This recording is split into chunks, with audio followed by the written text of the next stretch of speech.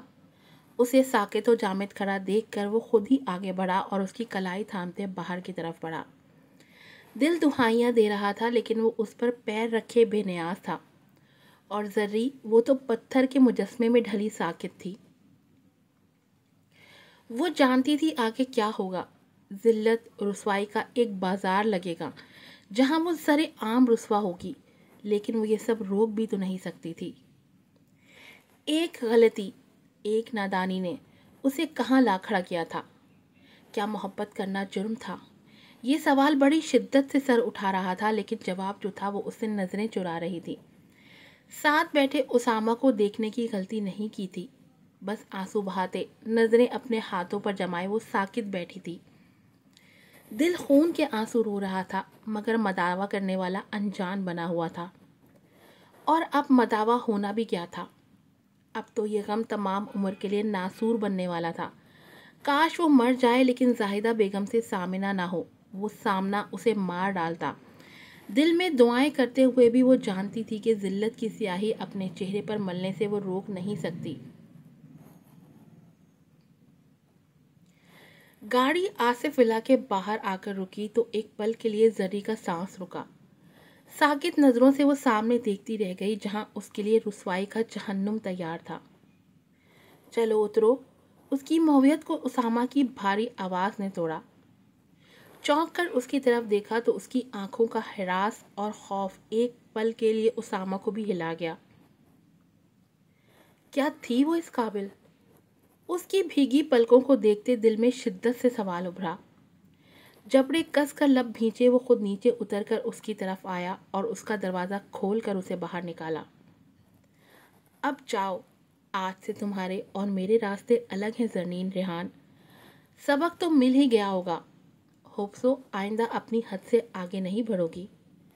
Now enjoy your happiest life and never forget Zulnoon Usama Ibrahim. Now enjoy your happiest life and never forget۔ اس کی بھوری آنکھوں میں دیکھتے وہ قدرے جھک کر اس کی آنکھوں میں جھانکتا لہجہ آگ برسا رہا تھا اور آنکھوں میں حقارت تھی جس نے ذری کو زندہ زمین میں گاڑ دیا۔ اور آنکھوں میں حقارت یہ تھی وہ آخری کیل جو بڑی شدت سے اسامہ نے اس کے تابوت میں ٹھونکی تھی۔ یہ تھی وہ آخری کیل جو بڑی شدت سے اسامہ نے اس کے تابوت میں ٹھونکی تھی۔ وہ اس کے قریب جھکا اپنی سلگتی سانسوں کی تپش سے اس کا چہرہ دہکا رہا تھا، اور وہ یکٹک اس کی سیاہ آنکھوں میں دیکھ رہی تھی۔ حد تھی ضبط کی کہ آنکھیں آنسوں سے خالی تھیں۔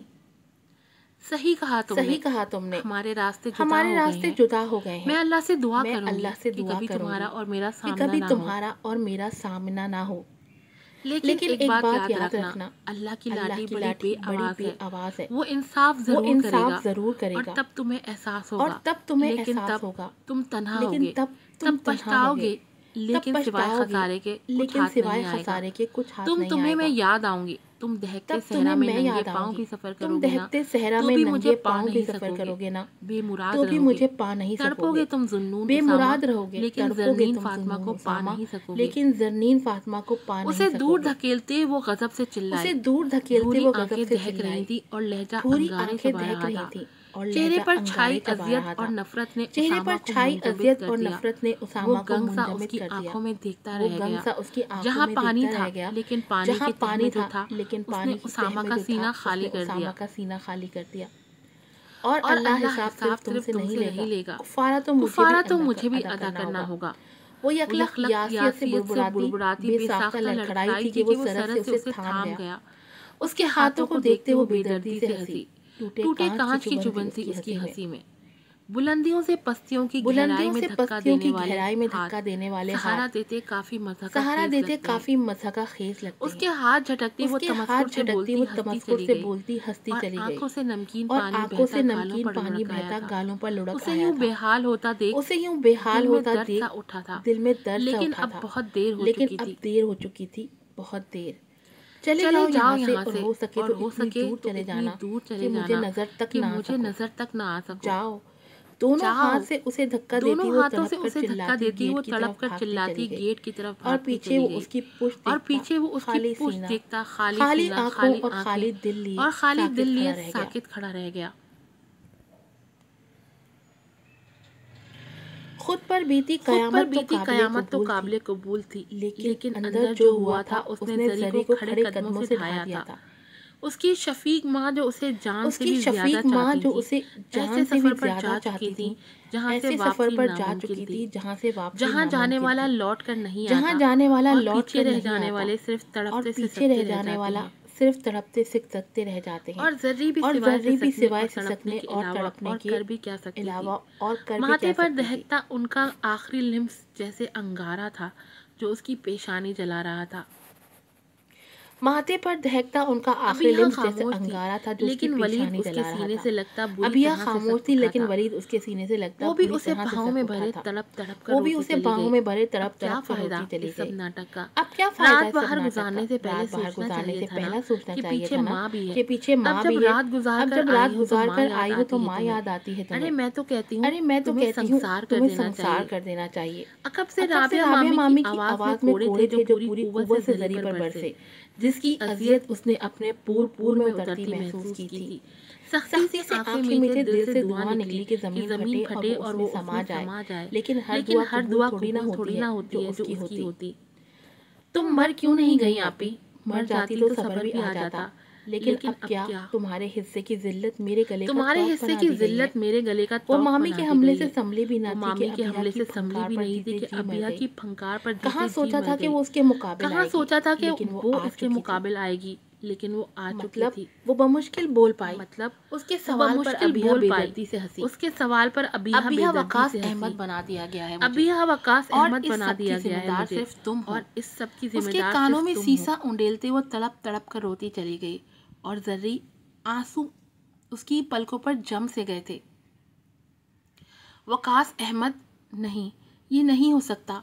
تم اس زانی کے نکاح میں کیسے جا سکتی ہو؟ ہرگز۔ حرافہ، نام مت لے میرے بیٹے کا۔ سرد سے ہوش میں آتے وہ ہذیانی ہو کر چیخیں۔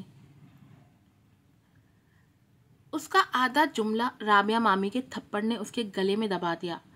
نفرت سے چیختے وہ اس پر پل پڑیں اور انہوں نے ایک تھپڑ پر اکتفا نہیں کیا بلکہ وہ بے دردی سے اسے مارتی چلی گئی۔ وہ بے بسی سے مار کھاتی تڑپ تڑپ کر روتی چلی گئی۔ ذلت خود اس کی منتخب کرتا تھی۔ کیسا ہے ناول؟ اب تو ساری کنفیوژن کلیئر ہو گئی۔ اب انشاءاللہ اسٹوری آپ لوگوں کو سمجھ آ جائے گی۔ اچھے لائک اور کمنٹ کریں تاکہ مجھے آپ کی دلچسپی کا اندازہ ہو، اور مصروفیت کی وجہ سے ایپی لیٹ ہو جاتی ہے۔ ہوپ سو آپ سمجھیں گے۔ باقی خوش رہیں، آباد رہیں اور مجھے اپنی دعاؤں میں یاد رکھیں۔ کیسی لگی آپ لوگوں کو ایپیسوڈ؟ اپنی رائے کا لازمی اظہار کیجیے گا۔ آپ لوگوں کے ریویوز ہوتے ہیں جو ہمیں موٹیویٹ کرتے ہیں۔ مجھے ڈھیر ساری موٹیویشن کی ضرورت ہے کہ میں وقت پر ایپیسوڈ بنا سکوں۔ اس ایپیسوڈ میں میری بارش و تم کا اسنیک بھی لگایا ہے، تو ویڈیو کو اینڈ تک لازمی دیکھیے گا۔ وہ بھی ایک بہت اچھا ناول ہے۔ پھر ملوں گی آپ سے ایک نئی ایپیسوڈ کے ساتھ۔ السلام علیکم۔